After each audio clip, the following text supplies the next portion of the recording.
अस्सलाम वालेकुम जी।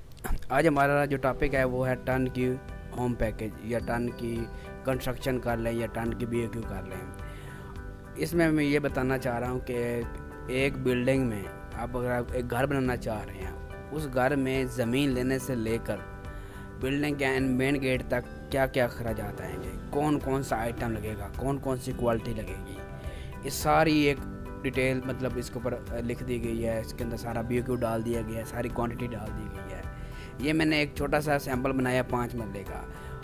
अब ये 5 मरले या 10 मरले या कनाल हो, सबका यही होता है कि इसमें क्वांटिटी का फ़र्क होता है, बस वो हमने चेंज करना है। और ये आज का शीट है तो साल बाद या 6 महीने बाद जो रेट चेंज होता है आपने वो रेट चेंज करने हैं। तो आपको एक पूरी पता चल जाएगा कि घर पे कितना खर्चा आता है। इसमें तकरीबन मैंने 80% 90% चीज़ें डाल दी हैं। बाकी कुछ आइटम आप डाल भी सकते हैं, कुछ आइटम आप डिलीट भी कर सकते हैं, क्योंकि अब आपको पता है कि एक घर में आप कुछ क्वालिटी और कुछ क्वांटिटी चेंज करके आप 5 मरले का घर होता है।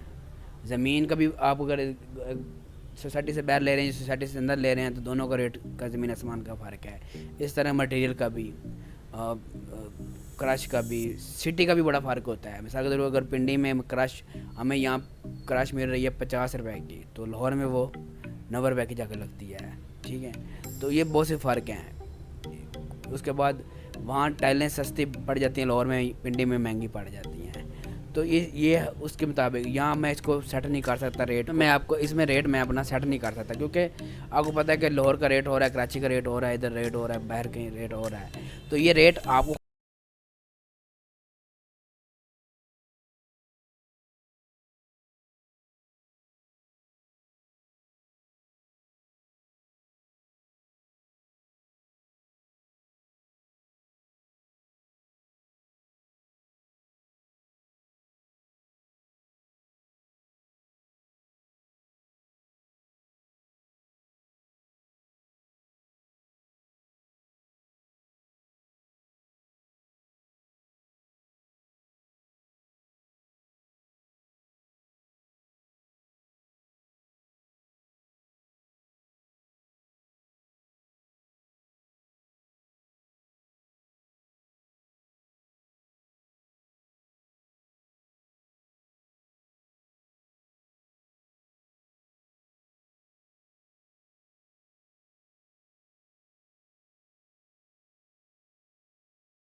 मरला कहना ये मीटर और फीट। ठीक है, कि कराची में अगर प्लाट का चलेगा तो वहाँ स्क्वायर यार्ड चलता है, स्क्वायर यार्ड चलता है। और अगर आप इधर पंजाब में आ जाए तो यहाँ मरला चलता है। तो ये आपकी मर्ज़ी, यहाँ आप इसकी चेंजिंग कर सकते हैं। ठीक है क्या, ये तकरीबन ये सारों का इसी तरह सेम मैंने डाला हुआ है। तो हम पहले लैंड वर्क पे आ जाते हैं। लैंड वर्क में जी आप ज़मीन लेते हैं, वो 1 लाख प्राइस है। उसके बाद उसको सॉइल टेस्ट कराते हैं, फिर उसकी ड्राइंग बनवाते हैं, उसकी एस्टिमेशन आप करवाना चाहिए तो वो करवाना चाहिए वैसे आपको, ताकि आपको पता हो कि इस बिल्डिंग में कितना खर्चा आ रहा है, तभी तो आप उसके मुताबिक खेल सकते हैं। उसके बाद आप मीटर के लिए अप्लाई करते हैं, उसी दौरान आपको अप्लाई करना पड़ता है। गैस के मीटर के लिए अप्लाई करना पड़ता है, ताकि उसको आते आते थोड़ा टाइम लगता है। फिर आप स्टोर रूम में जाते हैं। अब ये बिल्डिंग बनने से पहले के अखराजात हैं, जो कि अमूमन लोग डालते नहीं हैं, तो बाद में पता चलता है। तो ये तो मुझे पता ही नहीं था कि भाई ये भी खर्चा होता है, तो ये मैंने इसकी डिटेलिंग लिख दी है, ताकि उसको पता होना चाहिए यहाँ से यहाँ तक खर्चा आ जाता है। वो अपना प्लाट का यहाँ साइज़ चेंज करे, रेट चेंज करे, सॉइल टेस्ट से अपना रेट ले ले, मैंने लिखा हुआ है, वो भी ले सकता है। उसके बाद ड्राइंग वाले से वो अपनी कास्ट ले सकता है, एस्टिमेशन वाले से ले सकता है, मीटर का खर्चा पूछ सकता है। ये खर्चा पूछ के स्टोर रूम के तकरीबन लाम समय 1 लाख खर्चा आ जाता है, तो ये डाल के अपने आप को वो यहाँ देख सकता है भाई मेरा पर स्क्वायर फीट और ये पर कितना खर्चा आ रहा है। फिर फ्रेम स्ट्रक्चर में कौन कौन सी चीज़ आइटम यूज़ होते हैं आप वो देख सकते हैं। एक्सकेवेशन इसमें यूज़ होती है, फिर टर्माइट प्रूफिंग है, वाटर प्रूफिंग है, बैग फिलिंग है, बेड ब्रिक्स हैं बड़े, फिर सेप्टिक टैंक है सॉरी बेड ब्रिक्स है बड़ा, उसके बाद पीसीसी है। अच्छा, उस आइटमों के अलावा फिर आगे भी ये सारा कुछ लिखा हुआ है, ये कहाँ कहाँ यूज़ होने, फाउंडेशन में, underground water tank, septic tank, ये उसकी भी पूरी एक तरतीब दी गई है। फिर है जी वो पीसीसी है, फिर स्टील का है पड़ा स्टील इन्फोर्समेंट है पड़ी। उसके बाद है पड़ा जी आरसीसी है 1 to 4 है, फिर आरसीसी 1.3 है। जी कलमों पे हमेशा 1.3 यूज़ होता है, लेकिन लोग 1 2 4 यूज़ करते हैं, वो गलत है, आपको 1.3 यूज़ करना चाहिए। उसके बाद डीपीसी है, फिर इलेक्ट्रिकल वर्क है, प्लम्बिंग वर्क है, मशीन चार्ज में तो साइड में चौकीदार का खर्चा, इंजीनियर खर्चा, इलेक्ट्रिकल खर्चा, वाटर पानी का खर्चा। ठीक है, ये पानी के खर्चे लोग अक्सर मेंशन नहीं करते, ख़ास तौर पे पिंडी कराची में तो अब तो और भी इलाकों में शुरू हो गया कि पानी भी ख़रीदना पड़ता है। तो अच्छा, ये फिर जो मैंने ये आइटमें लिखे हैं ना, grey structure, frame structure, finishing और फर्निश, इनको भी 4 में डिवाइड किया हुआ है। कंस्ट्रक्शन, उसके बाद आ जाता है इसका इलेक्ट्रिकल, प्लम्बिंग और फिर मशीन चार्ज, ये 4 में मैंने डिवाइड किया हुआ है इस सब को। तो क्योंकि कंस्ट्रक्शन का एक अलग है, फिर इलेक्ट्रिकल का अलग पता चल जाए कि इलेक्ट्रिकल पे कितना खर्चा आ रहा है, प्लम्बिंग पे कितना खर्चा आ रहा है, तो इंजीनियर चौकीदार को मिला के कितना खर्चा आ रहा है, बिल पे कितना खर्चा आ रहा है, ये सारा चीज़ एक मेंशन है। फिर ग्रे स्ट्रक्चर में चले जाते हैं। ग्रे स्ट्रक्चर में कौन कौन से आइटम है जी, उसमें जी ये तो फर्निश में, फिनिशिंग में भी है, लेकिन फर्निश में क्या आ जाता है कि फ्लोर में जब हम संकन स्लैब होती है उसके अंदर डालना पड़ता है, फ्लोर में डालनी पड़ती हैं, तो ये आ जाती है, ये उसमें आ जाता है, ग्रे स्ट्रक्चर में आ जाता है। पीसीसी आ जाता है, फिर ये 136 पीसीसी आ जाता है। फिर सरिया है पड़ा, सरिया में क्योंकि लिंटल बीम जो होते हैं वो हमेशा बाद में डलते हैं, चुनाई के साथ साथ डलते हैं, तो इसलिए ये उसका आइटम को इधर लेके आया गया फ्रेम स्ट्रक्चर में।